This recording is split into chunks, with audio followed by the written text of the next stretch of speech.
2011년 12월 9일 밤 마닐라 말라테 지구의 한 비즈니스 호텔. 박현수 47은 회색 셔츠 차림으로 낡은 서류 가방을 들고 로비로 향했습니다. 객실 안에선 아내가 설거지를 하고 있었고 딸 민서군은 바닥에 앉아 크레파스로 그림 숙제를 하던 중이었습니다. 아빠, 어디 가? 잠깐 다녀올게. 금방이야. 그는 딸의 머리를 쓰다듬고 문을 열었습니다. 아내가 물었습니다. 언제 와요? 늦어도 11시엔. 그날 밤 그는 돌아오지 않았습니다. 다음 날 새벽 4시 27분. 그의 휴대전화는 호텔에서 3km 떨어진 마닐라베이 부두 근처에서 마지막 신호를 남긴 뒤 꺼졌습니다. 객실 침대 위엔 민서가 그린 가족 그림 한 장이 놓여 있었습니다. 그리고 그 아래 삐뚤빼뚤한 글씨로 한 문장이 남아 있었습니다. 아빠, 내일은 일찍 와야 돼. 박현수는 늦은 나이에 얻은 딸이 세상의 전부였습니다. 1990년대 후반 서울 구로구에서 작은 회계사무소를 운영하던 그는 나름 잘 나가는 편이었습니다. IMF 외환위기 직후 구조조정에 시달리던 중소기업들을 상대로 세무 컨설팅과 회계 정리를 해주며 꽤 괜찮은 수입을 올렸죠. 1999년 35세 박현수는 친구 소개로 한 여자를 만났습니다. 이름은 김정희, 당시 31살. 그녀는 조금 특별한 이력을 가진 사람이었습니다. 1993년 필리핀 남자와 결혼해 마닐라로 건너갔지만 남편의 도박과 폭력을 견디지 못하고 1998년 이혼했습니다. 그 5년은 그녀에게 지옥 같은 시간이었지만 그녀는 그 속에서도 필리핀어를 배웠고 현지의 삶과 사람을 배웠습니다. 1999년 봄 한국으로 돌아온 정희는 명동의 의류 도매상에서 일하고 있었습니다. 두 사람은 비슷한 나이에 결혼의 타이밍을 놓쳤다는 공통점을 갖고 있었습니다. 정희에게 박현수는 믿음직하고 따뜻한 남자였고 박현수에게 정희는 세상의 아픔을 아는 단단한 여자였습니다. 연애는 빠르게 진행됐고 2000년 봄 혼인신고를 했습니다. 성당에서 소박한 결혼식을 올렸고 신혼여행은 제주도로 2박 3일 다녀왔습니다. 사진 속 두 사람은 세상 걱정이 없는 얼굴이었죠. 2000년대 초반 박현수는 동업자와 함께 사무소를 법인으로 확장했습니다. 직원도 7명까지 늘었고 마포의 오피스텔을 계약했습니다. 일은 잘 풀렸지만 아이는 쉽게 생기지 않았습니다. 병원을 다니며 검사를 받았지만 특별한 원인은 없었죠. 때가 되면 생기겠지. 두 사람은 그렇게 서로를 위로했습니다. 2002년 봄 마침내 정희가 임신했습니다. 38배 박현수는 병원 복도에서 눈물을 흘렸습니다. 이제 진짜 아빠가 되는 거야. 그해 9월 딸 민서가 태어났습니다. 박현수는 신생아실 유리창 너머로 딸을 보며 다짐했습니다. 이 아이만큼은 제대로 키우겠습니다. 민서는 건강하게 자랐습니다. 2005년 3살이 된 민서는 구로동 어린이집에 다니기 시작했습니다. 박현수는 매일 아침 딸을 데려다주고 출근했습니다. 아빠, 잘 다녀와. 작은 손을 흔드는 딸을 볼 때마다 그는 세상이 다시 환해지는 기분이었죠. 그 무렵 박현수는 한 의뢰인과 일을 하고 있었습니다. 이름은 최태윤, 당시 41살. 그는 여러 법인 계좌 정리와 해외 송금 업무를 맡겼고 박현수는 별 의심 없이 일을 처리했습니다. 수수료도 괜찮았고 서류상으로는 그저 정상적인 무역 거래였죠. 2004년부터 2005년까지 약 1년 반 동안 박현수는 그의 회계 업무를 담당했습니다. 그러나 2005년 가을 모든 게 무너졌습니다. 동업자가 고객사 자금을 횡령한 사실이 드러난 겁니다. 박현수는 아무것도 몰랐지만 법인 대표 명의가 그의 이름으로 되어 있었습니다. 경찰 조사가 이어졌고 고객사들은 계약을 철회했습니다. 사무소는 문을 닫았고 빚만 2억 원 넘게 남았습니다. 오피스텔을 처분했고 집도 전세에서 월세로 내려앉았습니다. 2006년 초 채권자들의 독촉이 시작됐습니다. 집 전화는 하루 종일 울렸고 새벽에도 문을 두드리는 소리가 들렸습니다. 3살 민서는 무서워하며 엄마 품에 안겼습니다. 아빠, 저 사람들 누구야? 박현수는 아무 말도 할 수 없었습니다. 정희가 남편에게 말했습니다. 여기 더 있으면 안 돼요. 민서라도 지켜야죠. 내가 아는 곳이 있어요. 필리핀으로 가요. 그녀는 5년을 살았던 마닐라를 알고 있었습니다. 어렵고 낯선 곳이었지만 지금의 그들에게는 그곳이 가장 안전했습니다. 2006년 6월 박현수 가족은 필리핀 마닐라로 향했습니다. 인천공항을 떠나는 날 민서는 창밖을 보며 물었습니다. 우리 언제 다시 와? 박현수는 아무 대답도 하지 못했습니다. 그들은 말라테 지구 한인들이 모여 사는 거리로 들어왔습니다. 정희가 예전에 살던 곳과 가까운 동네였습니다. 낡은 아파트 한 칸을 월세로 얻었고 박현수는 교민이 운영하는 부동산 중개소에 취직했습니다. 월급은 한국 돈으로 80만 원 정도. 정희는 작은 옷가게를 차렸습니다. 필리핀 생활은 쉽지 않았지만 정희는 타갈로그어로 현지 상인들과 대화하며 다시 서는 법을 알고 있었습니다. 민서는 근처 한인학교에 입학했고 박현수는 밤마다 딸의 숙제를 도와줬습니다. 몇 년간의 고생 끝에 2008년 그는 한국인 무역회사에 경리로 취직했습니다. 월급은 120만 원으로 올랐고 생활은 조금씩 안정됐습니다.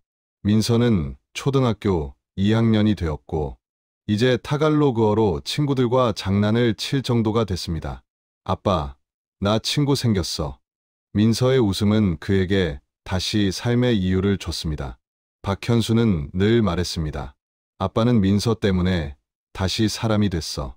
그는 퇴근 후 술자리를 모두 거절했고 주말이면 딸과 함께 공원을 걸었습니다. 교민 친구들이 놀렸습니다. 현수 형, 완전 딸바보네. 그는 웃으며 대답했습니다. 민서가 내 전부야. 그 평온한 일상은 2009년 8월 깨졌습니다.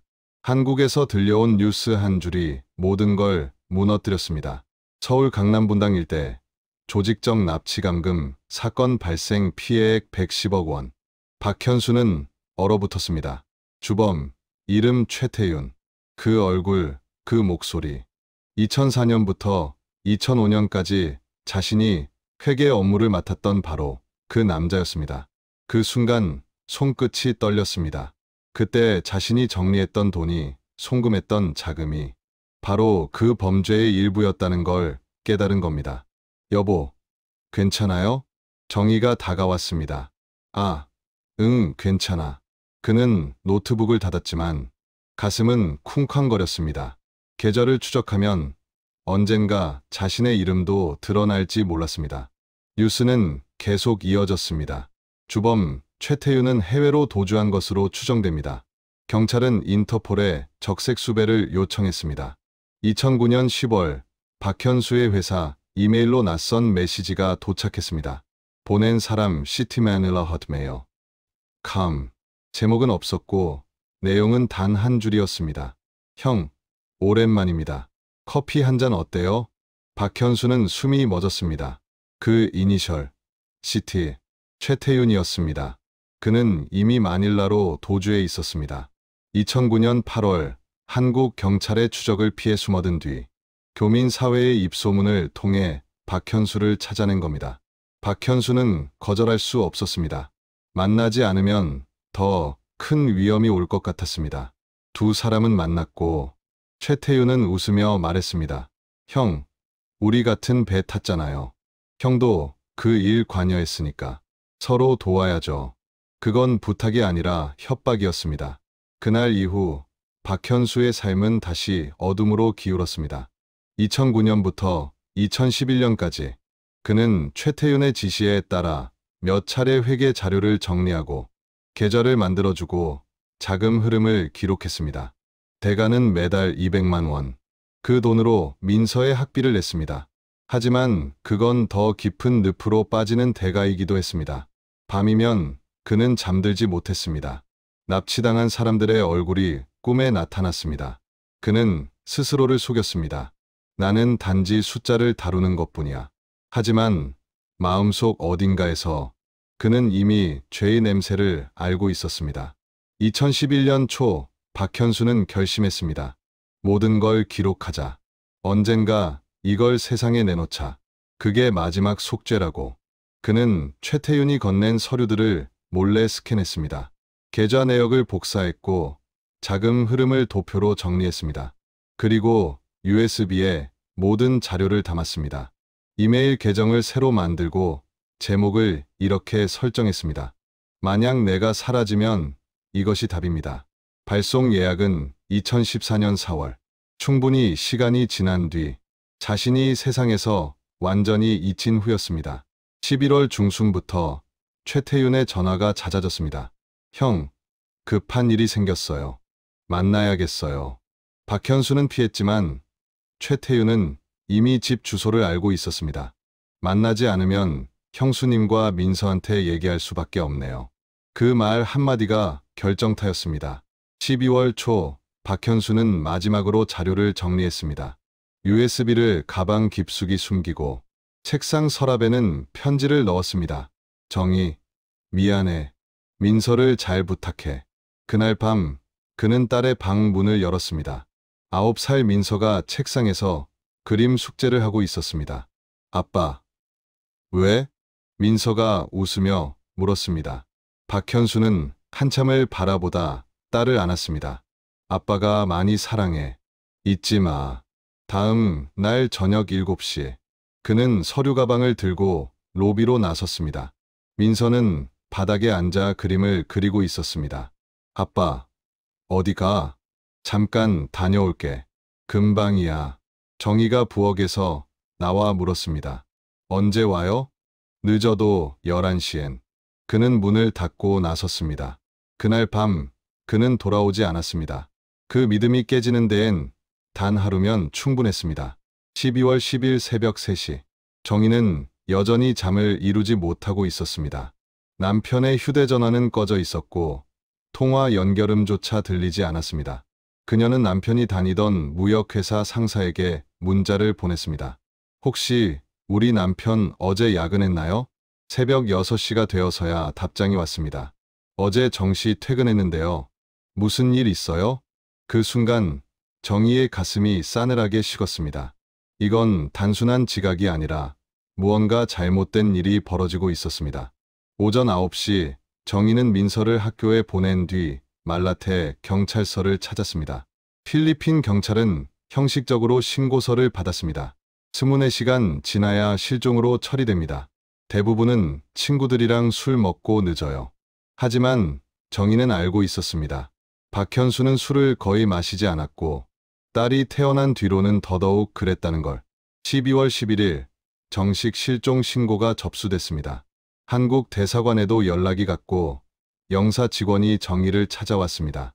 혹시 남편분이 빚이 있다거나 다른 여자가 있다거나. 정희는 고개를 저었습니다. 절대 아니에요. 그런 사람 아니에요. 딸을 너무 사랑해요. 필리핀 경찰은 박현수가 묵던 호텔의 CCTV를 확보했습니다.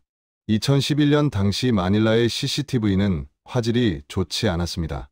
흑백 화면, 거친 노이즈, 끊긴 프레임들. 그 속에서도 시간대별 추적을 통해 그의 마지막 동선이 드러났습니다. 12월 9일 오후 7시 32분. 박현수는 호텔 로비를 나섰습니다. 회색 셔츠에 검은 바지, 낡은 서류 가방. 호텔 앞 택시에 올라탄 그는 북쪽으로 향했습니다. 8시 14분. 그는 말라테 중심가의 한 커피숍 앞에 내렸습니다. 간판엔 피가로 커피, 당시 교민들이 자주 찾던 로컬 체인점이었습니다. 그는 카운터에서 음료를 주문하고 창가에 자리를 잡았습니다. 계속 시계를 확인하며 누군가를 기다리는 모습이었습니다. 8시 47분. 한 남자가 들어왔습니다.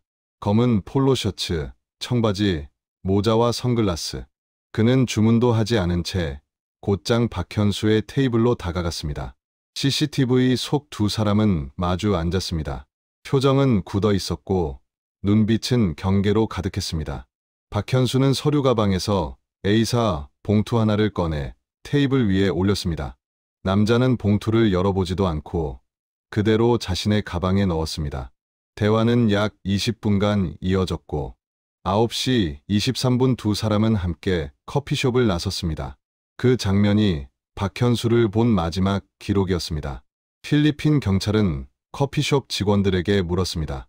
그날 한국 손님 기억하나요? 글쎄요. 한국 사람들 자주 와요. 다 비슷하게 생겨서 잘 모르겠어요.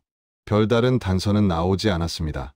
12월 13일 한국경찰청 국제범죄수사대에서 연락이 왔습니다. CCTV 영상을 첨단 분석 시스템으로 확대한 결과 박현수와 마주 앉은 남자의 신원이 확인됐습니다. 최태윤, 42세. 2008년-2009년 서울 강남과 분당을 뒤흔든 납치감금 조직의 주범이었습니다. 그의 일당은 자산가들을 납치해 감금하고 가족에게 거액을 요구했습니다. 피해자는 5명, 피해액은 110억 원. 2009년 8월 경찰의 추정망이 좁혀지자 그는 필리핀으로 도주했습니다. 당시 필리핀은 한국과 범죄인 인도 조약이 없었고 돈만 있으면 신분 세탁이 가능했습니다. 그는 마닐라에서 가짜 이름으로 사업체를 운영하며 숨어 살았습니다. 그리고 2년 뒤 박현수를 찾아온 것입니다. 한국 경찰은 박현수의 과거를 추적했습니다.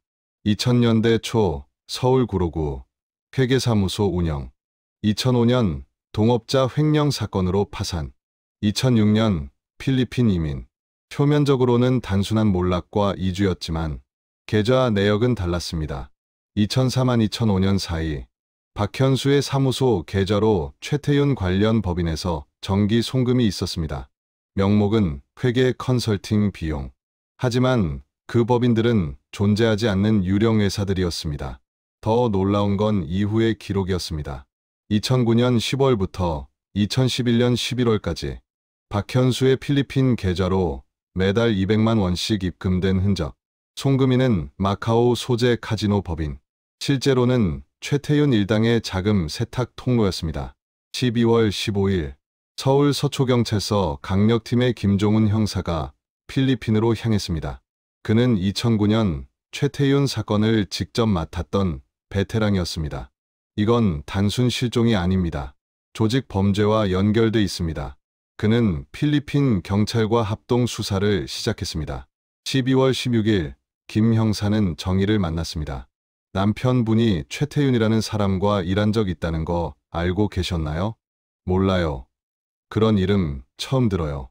남편이 그런 일 했다면 숨겼을 거예요. 김 형사는 CCTV를 다시 돌려봤습니다. 박현수가 건넨 A사 봉투 그 안에는 무엇이 들어 있었을까? 돈일까? 증거일까? 아니면 고백일까? 그때 필리핀 경찰이 뛰어왔습니다. 박현수 씨 휴대전화 마지막 신호 나왔습니다. 시간 12월 10일 새벽 4시 27분. 위치 마닐라베이 부두 근처. 그 이후 모든 신호는 끊겼습니다. 부두는 호텔에서 약 3km 거리. 김 형사와 현지 경찰은 어두운 새벽 부두를 샅샅이 뒤졌습니다. 조명은 깜빡였고 바람은 습했습니다. CCTV는 고장난 채였고 부두 노동자들 누구도 그날 밤을 기억하지 못했습니다.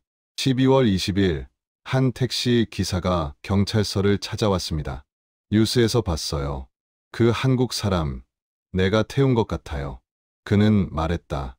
12월 10일 새벽 3시쯤 말라테에서 한국 남자 한 명을 태웠어요. 바닷가로 가주세요 하더라고요. 짐도 없었고 계속 창밖만 봤어요. 표정이 마지막 같았어요. 그는 부두 근처에서 내렸습니다. 혼자였고 아무 말도 하지 않았습니다. 그게 마지막 목격담이었습니다. 경찰은 바다를 수색했지만 시신은 나오지 않았습니다. 마닐라베이의 조류는 거칠고 방향이 복잡했습니다. 만약 그가 그곳에서 물에 빠졌다면 시신은 이미 먼 바다로 떠내려갔을 겁니다. 12월 말 사건은 미제로 남았습니다. 최태윤은 여전히 잠적 중이었고 박현수의 행방은 오리무중이었습니다. 귀국 전날 김 형사는 정의를 찾아갔습니다. 최선을 다했지만 죄송합니다. 정의는 조용히 물었습니다. 남편이 잘못한 건가요? 김 형사는 대답하지 못했습니다. 잘못이었는지 희생이었는지 아무도 모르는 일이었습니다. 그날 마닐라의 하늘은 흐렸습니다. 회색빛 바다 위로 새들이 낮게 날았고 바람이 부두의 녹슨 철문을 울렸습니다. 그녀는 그 바다를 한참 바라보다 중얼거렸습니다. 그 사람은 정말 사라진 걸까? 김 형사는 담배에 불을 붙이며 말했다. 누군가는 그걸 끝이라고 하지만 저는 그렇게 생각하지 않습니다. 그는 무언가를 남겼어요. 화면은 천천히 부두를 비추며 멀어집니다. 멀리서 파도가 부서지는 소리만 남습니다. 2012년이 지나고 2013년이 흘렀습니다. 박현수의 실종 사건은 결국 미제로 분류됐습니다. 서류는 먼지 속에 묻혔고 김종훈 형사의 책상 한켠엔 마닐라 사건이라고 적힌 낡은 파일만 남았습니다. 그는 가끔 그 파일을 꺼내 펼쳤습니다. 왜 하필 그 사람이었을까? 그 질문은 매번 같은 자리에서 끝났습니다. 한편 마닐라의 정의는 혼자 딸을 키우며 하루하루를 버텼습니다. 작은 세탁소에서 일했고 한국 대사관의 지원금으로 근근히 살았습니다. 민서는 9살에서 10살이 되었습니다. 밤이면 창밖을 바라보며 물었습니다. 엄마, 아빠, 언제 와? 정희는 잠시 멈추다 조용히 대답했습니다. 아빠는 먼 곳에서 우리를 보고 있을 거야. 그녀는 가끔 경찰서를 찾아갔습니다. 혹시 새로운 소식 있나요? 하지만 돌아오는 대답은 언제나 같았습니다. 죄송합니다. 아직 아무것도. 그녀는 이미 알고 있었습니다. 필리핀에서 실종된 사람 중 돌아오는 이는 거의 없다는 걸. 2014년 4월 17일 오전 10시 32분 프랑스 리옹 인터폴 본부 사이버범죄국의 한 통의 이메일이 도착했습니다. 보낸 사람 witness truth 2014 메일 com 제목 financial crime evidence South Korea case 2008-2009 처음엔 스팸으로 분류될 뻔했지만 담당관 장피에르 뒤봉은 직감적으로 메일을 열어봤습니다. Attached documents contain evidence of money laundering connected to kidnapping cases in South Korea 2008-2009. Main suspect currently hiding in Macau. 첨부 파일은 3개. 1. 엑셀 파일 2008-2011년 금융거래 내역 15개 페이퍼 컴퍼니의 계좌, 송금, 날짜, 금액, 수취인, 총액 112억 원. 최종 도착지는 Golden Dragon Casino Corp과 Venetian Resort Management Limited. 이 PDF 문서, 자금 세탁 구조도, 한국, 홍콩, 싱가포르, 마카오, 화살표와 주석, 수수료율까지 완벽히 정리된 도식. 전문가의 손길이 느껴졌습니다. 3. 스캔, 이미지 마카오, VIP, 카지노 등록 서류. 이름은 초이 태이원. 발급일은 2012년 6월 3일. 그리고 VIP 룸 번호, 출입시간, 예약 패턴까지 기록되어 있었습니다. 마지막 페이지 하단엔 서명이 있었습니다. H. Park. 그 아래 짧은 문장 하나. If I disappear, this is my answer. 이메일은 즉시 한국 경찰청으로 전달되었습니다. 서울 서초경찰서의 김종훈 형사가 호출을 받았습니다. 형사님, 박현수 사건 관련 자료가 인터폴로부터 도착했습니다. 파일을 열어본 김 형사는 말문을 잃었습니다. 박현수가 왜 사라졌는지, 그날 봉투 속엔 무엇이 있었는지, 모든 해답이 그 안에 있었습니다. 박현수는 단순한 피해자가 아니었습니다. 그는 죄와 양심 사이에서 세상에 남길 단 한 번의 증언을 준비했던 사람이었습니다. 이메일은 예약 발송이었습니다. 계정 생성 시각 2011년 12월 9일 오후 11시 42분. 그가 사라지기 40분 전. 발송 예약일 2014년 4월 17일 정확히 2년 4개월 뒤. 접속 IP는 마닐라의 아파트 단지. MAC 주소는 박현수가 사용하던 노트북과 일치했습니다. 그는 이미 알고 있었던 거야. 김 형사는 낮게 중얼거렸습니다. 사라질 걸 준비하고 있었던 거야. 2014년 7월 11일 밤 10시 23분. 마카오 베네시안 카지노 VIP룸.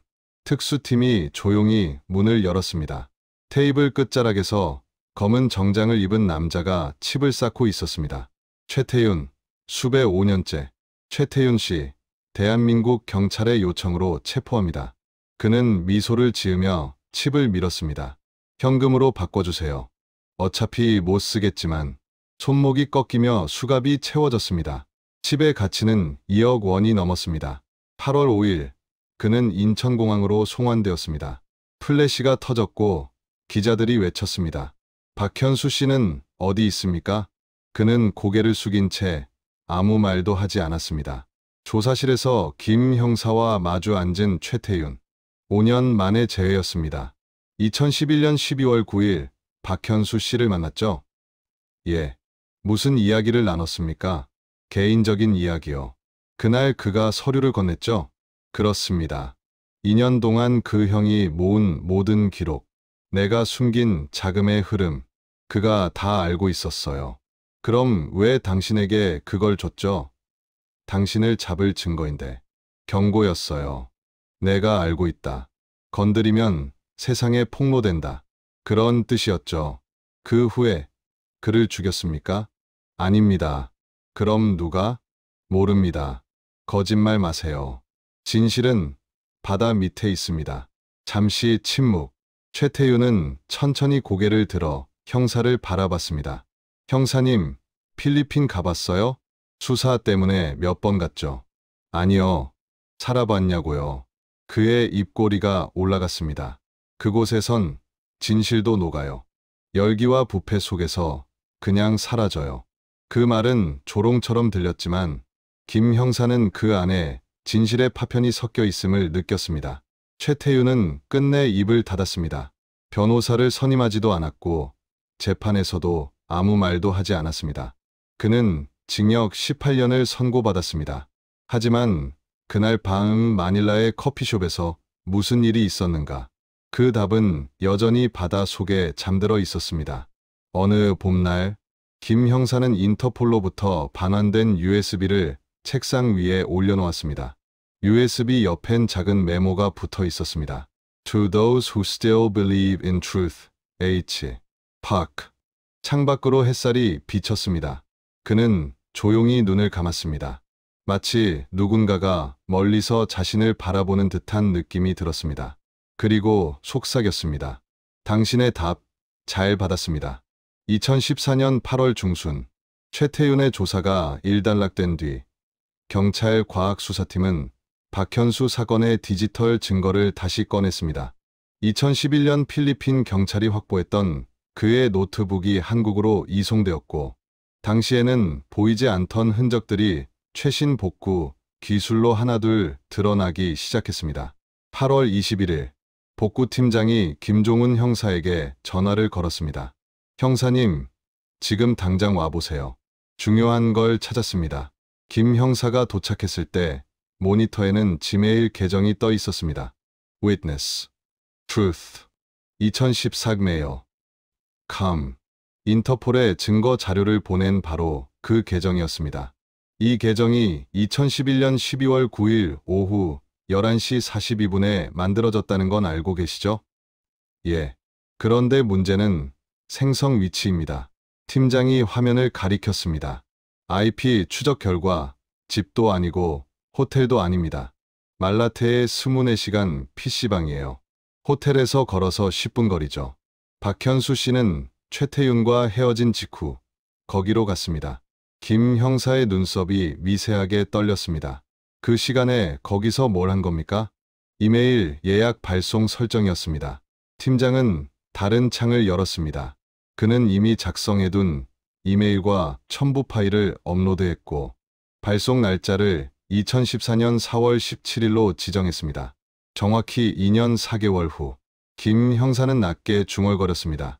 그럼 본인이 사라질 걸 알고 있었단 얘기군요. 그렇습니다. 팀장의 목소리는 잠시 떨렸습니다.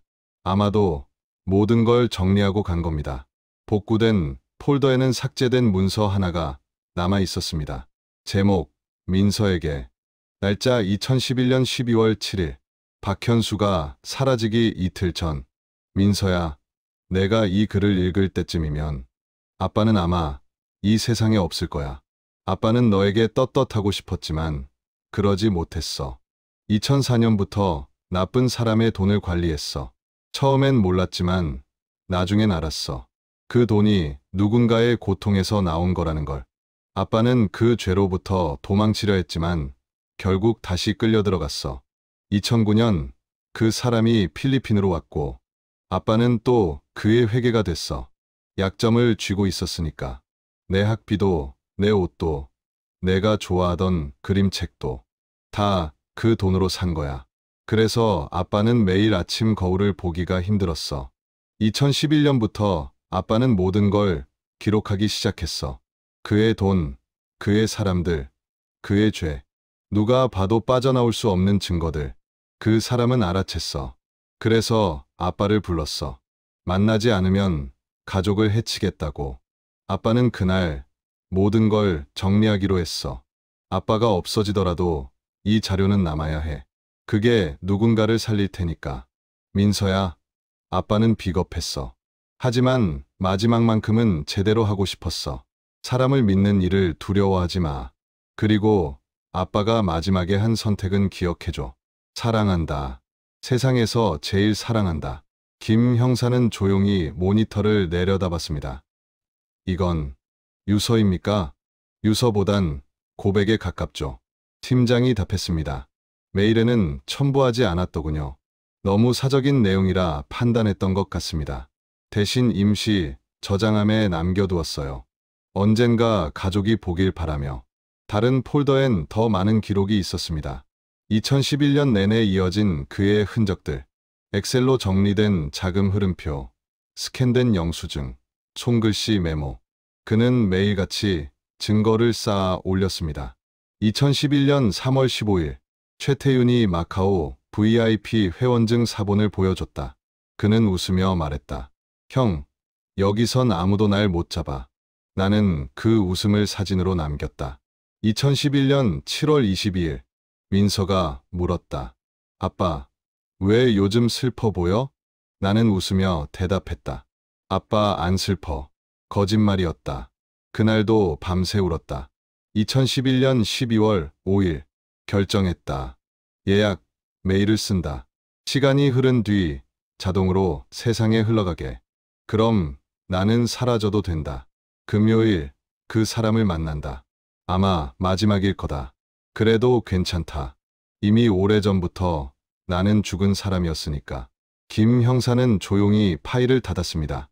이제 모든 퍼즐이 맞춰졌습니다. 박현수는 피해자가 아니라 속죄자였습니다. 죄를 지고 그 죄를 스스로 태워 없앤 사람.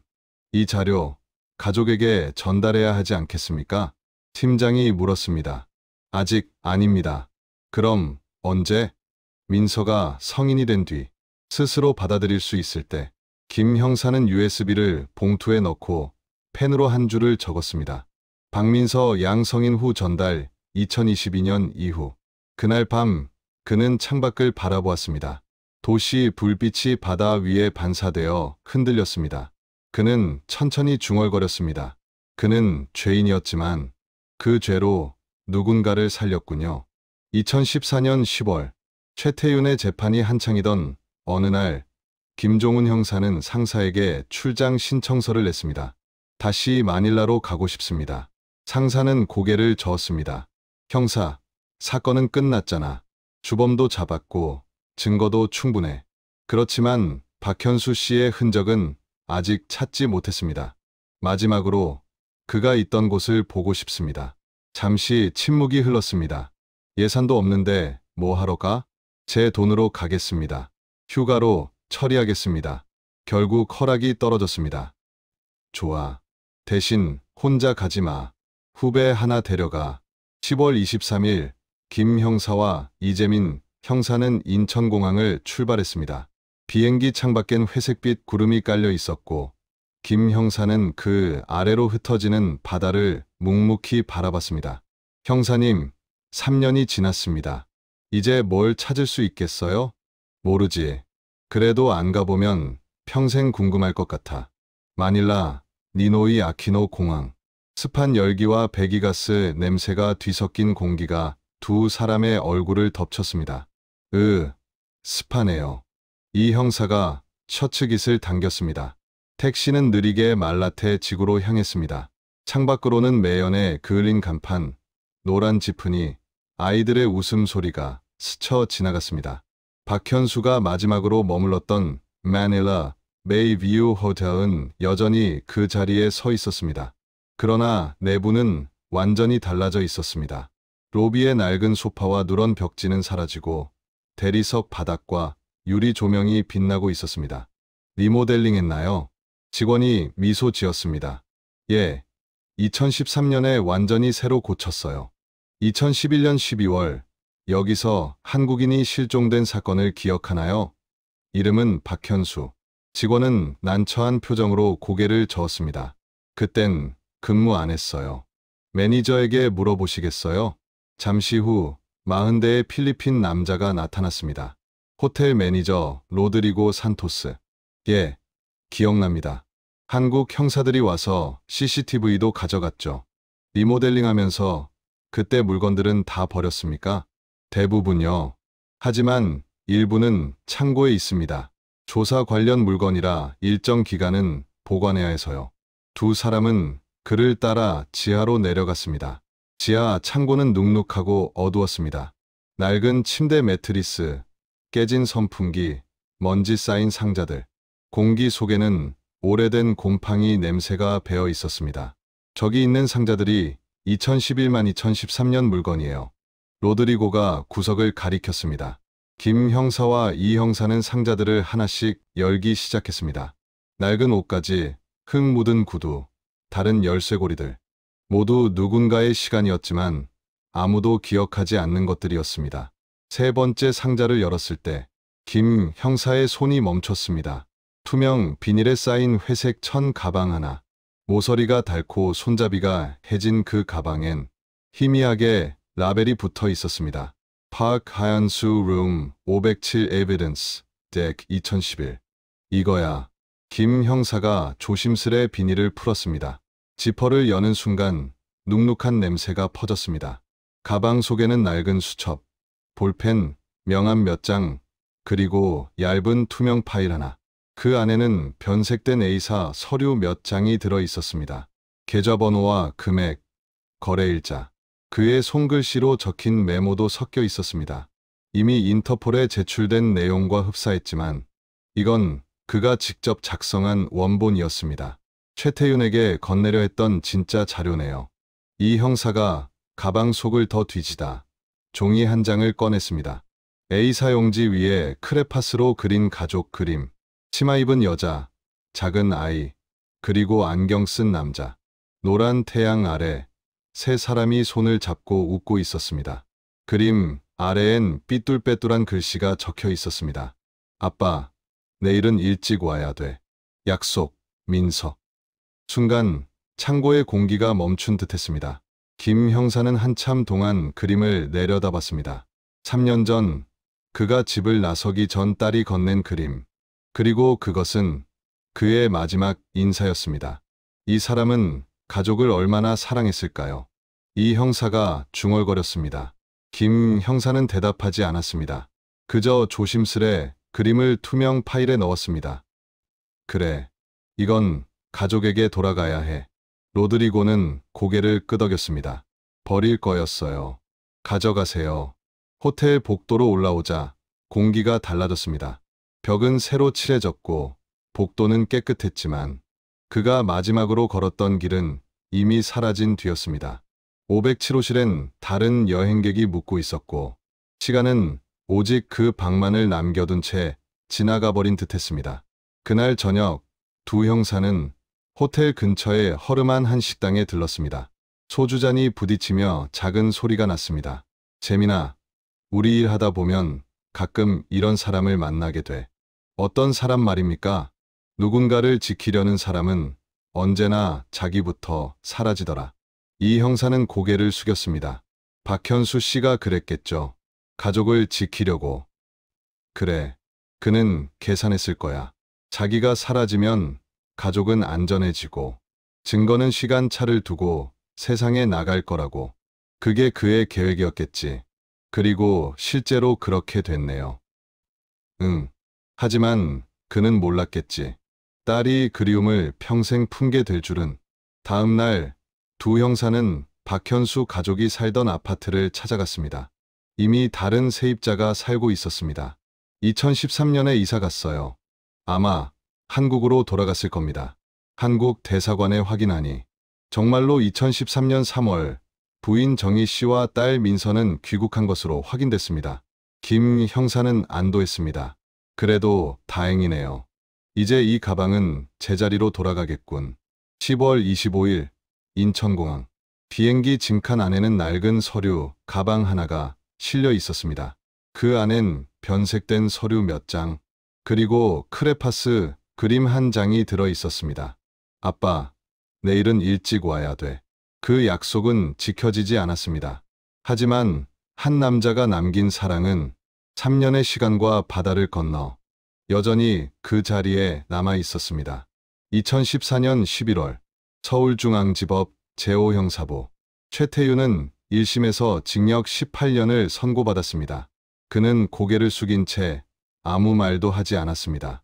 검사가 박현수 씨의 행방을 아느냐고 물었지만 그는 끝내 짧게 대답했습니다. 모릅니다. 그 한마디가 법정을 얼어붙게 했습니다. 그러나 김종훈 형사는 마닐라에서 가져온 낡은 서류, 가방을 보며 직감했습니다. 아직 끝이 아니다. 뭔가 남아있다. 11월 17일 형사과 회의실. 사건을 재조사하고 싶습니다. 상사는 곧바로 고개를 저었습니다. 형사, 주범은 이미 판결 났어. 실종자는 사망 추정. 뭘 더 뒤지겠다는 거야? 그가 왜 사라졌는지 알아야 합니다.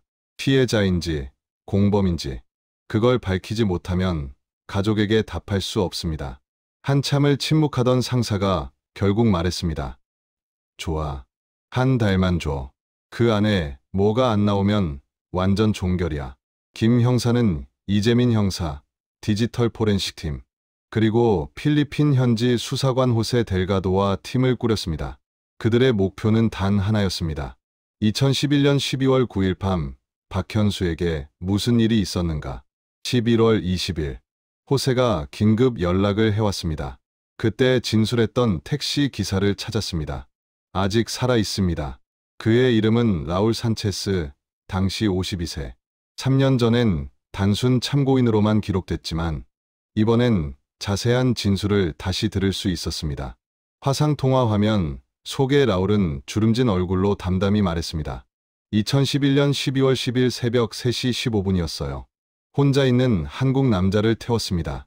얇은 셔츠 하나만 입고 있었죠. 행선지는 바다라고 했어요. 영어로 sea, ocean. 그래서 제가 물었죠. 마닐라 베이냐고. 그는 고개를 끄덕였습니다. 차 안에선 무슨 말을 했습니까? 아무 말도 안 했어요. 계속 창밖만 봤어요. 이미 결심한 사람처럼요. 내릴 때 한마디 하더군요. 라울은 잠시 눈을 감았다가 말했습니다. Tell them I'm sorry. 그들에게 미안하다고 전해달라고. 그가 가리킨 그들이 누구였을까? 가족일까? 세상일까? 혹은 자신이 속했던 조직일까? 김 형사는 아무 말도 하지 못했습니다. 그가 내리고 걸어간 곳은 부두 끝이었습니다. 천천히 뒤돌아보지도 않고. 그게 마지막 모습이에요. 11월 25일 서울지방경찰청 포렌식센터. 팀원이 보고서를 들고 뛰어왔습니다. 형사님, 노트북 복구했습니다. 삭제된 검색 기록에는 이런 키워드가 남아 있었습니다. 마닐라베이 수심 11월 23일, 필리핀 해류 방향 11월 25일, 실종신고 절차 11월 28일, 유서 법적 효력 12월 1일, 예약 이메일 발송 방법 12월 3일, 가족 보험금 수령 조건 12월 5일. 김 형사는 손끝이 떨렸습니다. 박현수는 이미 사라질 방법을 치밀하게 준비하고 있었습니다. 이건 자살 계획입니다. 이재민 형사가 낮은 목소리로 말했습니다. 그래. 하지만 단순한 죽음이 아니야. 가족을 살리기 위한 계산된 사라짐이야. 11월 28일 새벽 호세가 다시 연락을 보냈습니다. 형사님, 부두 밑에서 뭔가 나왔습니다. 건기라 수위가 낮아진 마닐라베이. 어부 한 명이 우연히 방수 케이스를 건졌습니다. 안에는 녹슨 USB 메모리 하나. 그것은 한국으로 송부되었고 12월 2일 디지털 포렌식 팀이 복구에 성공했습니다. 파일명 Final Message.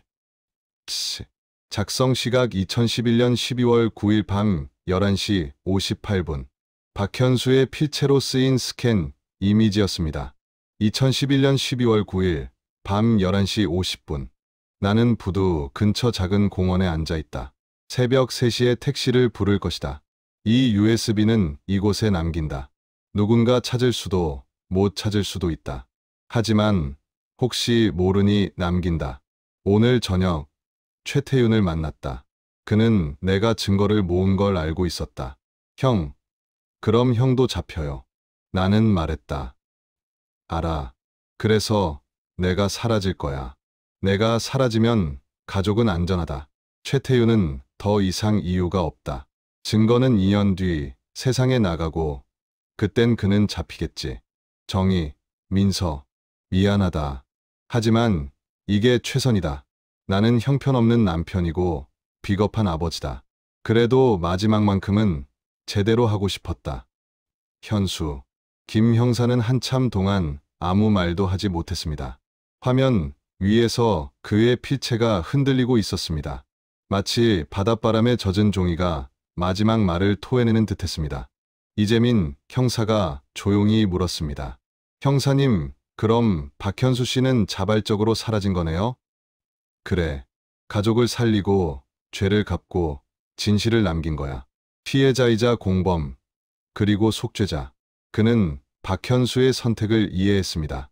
완벽하지 않지만 인간적인 결말. 12월 5일 김 형사는 마지막 보고서를 썼습니다.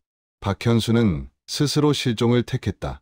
가족을 보호하기 위해, 자신의 과오를 스스로 봉인하기 위해. 보고서 맨 아래 김 형사는 짧은 문장을 덧붙였습니다. 누군가를 지키려는 사람은 언제나 자신부터 사라지더군요. 그날 저녁 마닐라에서 가져온 낡은 가방 위로 노을이 비쳤습니다. 가방 속엔 여전히 크레파스 그림 한 장이 들어 있었습니다. 아빠, 내일은 일찍 와야 돼. 그 문장은 더 이상 약속이 아니었습니다. 그것은 그의 삶이 남긴 유언이었습니다. 2015년이 지나고 2016년이 흘렀습니다. 시간은 많은 걸 지웠습니다. 사건은 공식적으로 종결되었고 최태윤은 서울구치소에서 형을 살았습니다. 신문 기사도 방송 뉴스도 이제 아무도 박현수의 이야기를 꺼내지 않았습니다. 하지만 누군가에게는 그날이 아직 끝나지 않았습니다. 2015년 1월 김종훈 형사는 서울 마포구의 한 빌라를 찾았습니다. 2013년 필리핀에서 돌아온 박현수의 가족이 살고 있었습니다. 2층짜리 낡은 건물, 방 2개의 작은 집. 초인종을 누르자 문이 열리고 정희가 나타났습니다. 3년 만에 본 그녀는 눈 밑이 움푹 꺼져 있었습니다. 형사님, 안녕하세요. 김정희 씨. 전해드릴 게 있어서 왔습니다. 거실엔 13살 민서가 교복 차림으로 서 있었습니다. 중학교 1학년. 안녕하세요. 짧은 인사였지만 그 눈빛엔 경계가 묻어 있었습니다. 학교 가야 해서요. 정희가 말했고 민서는 엄마에게 뽀뽀를 하고 나섰습니다. 문이 닫히자 방 안이 고요해졌습니다. 김 형사는 가방을 꺼냈습니다. 마닐라에서 가져온 서류 가방이었습니다. 2014년 10월 호텔 창고에서 발견했습니다. 남편 분의 물건입니다. 정희는 떨리는 손으로 상자를 열었습니다. 낡은 회색 가방, 다른 손잡이, 익숙한 냄새. 그것만으로도 눈물이 흘렀습니다. 이거 현수 씨가 매일 들고 다니던 거예요. 가방 안에는 한 장의 그림이 있었습니다. 아빠, 내일은 일찍 와야 돼. 약속, 민서. 정희는 그림을 보며 울었습니다. 김 형사는 조용히 기다렸습니다. 형사님 남편이 왜 그랬는지 이제 아세요? 네. 그는 가족을 지키기 위해 스스로 사라졌습니다. 정희는 잠시 고개를 떨군 뒤 말했습니다. 전 알고 있었어요.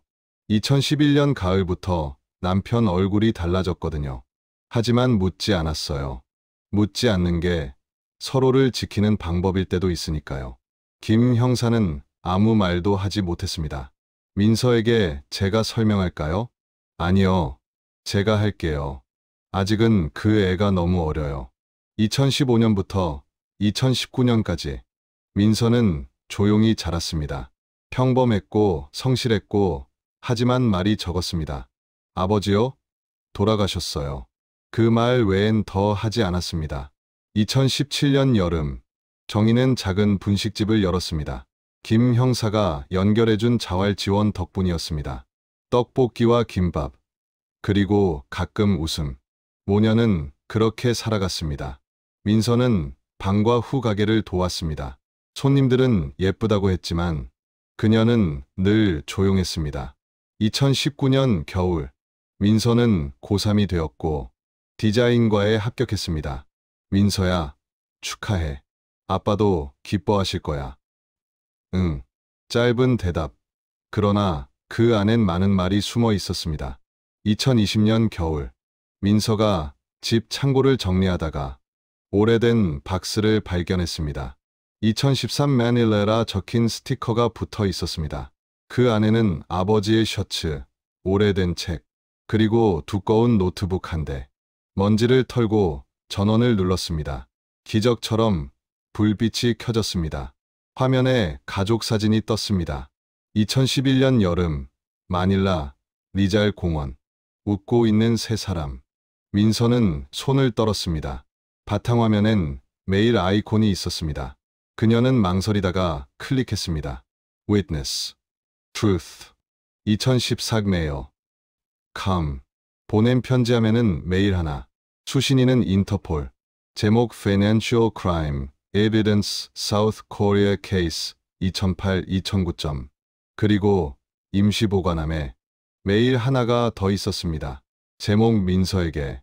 날짜 2011년 12월 7일. 민서는 조용히 클릭했습니다. 민서야, 내가 이 글을 읽을 땐 아빠는 아마 이 세상에 없을 거야. 하지만 아빠는 널 믿고 떠난다. 사람을 믿는 일은 끝까지 포기하지 마라. 민서는 소리 내 울지 않았습니다. 그저 화면을 바라보며 눈물이 천천히 흘렀습니다. 그 문장은 길지 않았습니다. 그저 한 남자가 딸의 인생을 향해 남긴 마지막 온기였습니다. 민서는 노트북을 닫고 책상 서랍에서 액자 2개를 꺼냈습니다. 하나는 9살 때 그린 그림. 아빠, 내일은 일찍 와야 돼. 또 하나는 리잘 공원 가족 사진. 두 액자를 나란히 세워두었습니다. 그 미소는 이제 슬픔이 아닌 기억의 온도로 남아 있었습니다. 엄마, 주에, 나 아빠 이야기 듣고 싶어요. 진짜로. 이제는 피하지 않을래요. 정희는 잠시 망설이다가 고개를 끄덕였습니다. 그래, 이제 말해줄게. 그날 밤, 모녀는 새벽까지 이야기를 나눴습니다. 정희는 모든 걸 말했습니다. 민서는 울지 않았습니다. 그저 듣고 가끔 고개를 끄덕였습니다. 엄마, 아빠는 나쁜 사람이었어요? 아니야. 완벽하진 않았지만 우리를 사랑한 사람이었어. 알았어요. 그날 이후 민서는 달라졌습니다. 여전히 말이 적었지만 가끔 웃었습니다. 그리고 아버지의 사진 앞에서 조용히 말했습니다. 아빠, 저 잘 지내고 있어요. 사람 믿는 거 포기하지 않을게요. 바람이 불면 사진 속 아버지의 셔츠깃이 흔들렸습니다. 마치 여전히 곁에 있는 듯이. 시간은 많은 걸 지웠습니다. 하지만 사랑은 지워지지 않았습니다. 그것은 여전히 남아 있었습니다. 기억 속에서, 그리고 살아가는 사람들의 마음 속에서. 2025년 봄, 23살이 된 민서는 서울 성수동의 작은 디자인 사무실에서 일하고 있습니다. 대학을 졸업한 지 1년. 그녀는 북 디자이너로 조용히 자신의 길을 걷고 있습니다. 책상 한켠, 작은 선반 위엔 오래된 사진이 새 액자에 담겨 있습니다. 2011년 여름, 마닐라, 리잘 공원. 아버지와 엄마 사이에서 웃고 있는 9살의 자신. 사진 아래엔 짧은 메모가 붙어 있습니다. 내일은 일찍 올게. 그 문장은 이제 약속이 아니라 다짐이 되었습니다. 아버지가 지키지 못한 약속을 이제 딸이 세상에 대신 지켜가고 있는 겁니다. 매일 제 시간에 출근하고 약속을 지키고 사람을 믿으려 노력하면서 민서는 한 달에 한 번 평택으로 갑니다. 엄마가 2016년에 마련한 조용한 납골당. 아버지의 이름이 새겨진 작은 위패 앞에 섭니다. 시신은 없지만 이곳이 그녀에게는 아버지를 기억하는 공간입니다. 아빠, 저 이제 잘 지내요. 회사 일도 재미있고 엄마, 가게도 잘 돼요. 잠시 침묵. 그리고 아주 조용히 덧붙입니다. 그리고 여전히 믿고 있어요. 사람들을, 세상을, 바람이 불면 손에 든 액자 속 아버지의 셔츠 깃이 흔들리는 듯 보입니다. 마치 그가 여전히 곁에 있는 듯이. 사람은 죽으면 사라진다고들 말합니다. 하지만 진짜 사라지는 건 몸이 아니라 기억 속의 목소리입니다. 그가 남긴 건 죄가 아니라 끝내 믿음을 버리지 않았던 한 사람의 사랑이었습니다. 민서는 납골당을 나서며 하늘을 올려다봅니다. 구름 사이로 햇살이 비치고 그녀는 작게 미소 짓습니다. 아버지의 목소리가 들리는 듯합니다. 사람을 믿는 일은 끝까지 포기하지 마라. 그녀는 그 말을 가슴에 새기고 다시 일상으로 돌아갑니다. 아버지가 지켜낸 오늘을 살아가기 위해. 이야기는 끝났지만 남겨진 이들의 기다림과 그리움은 여전히 이어지고 있습니다. 우리가 함께 기억하고 마음을 나눌 때 그들의 고통은 조금은 가벼워질지도 모릅니다. 다음 이야기에서도 잊혀진 진실과 남겨진 사람들의 이야기를 함께 이어가 주세요. 지금까지 실종의 흔적이었습니다. 구독과 알림 설정으로 우리의 기억을 함께 지켜주세요.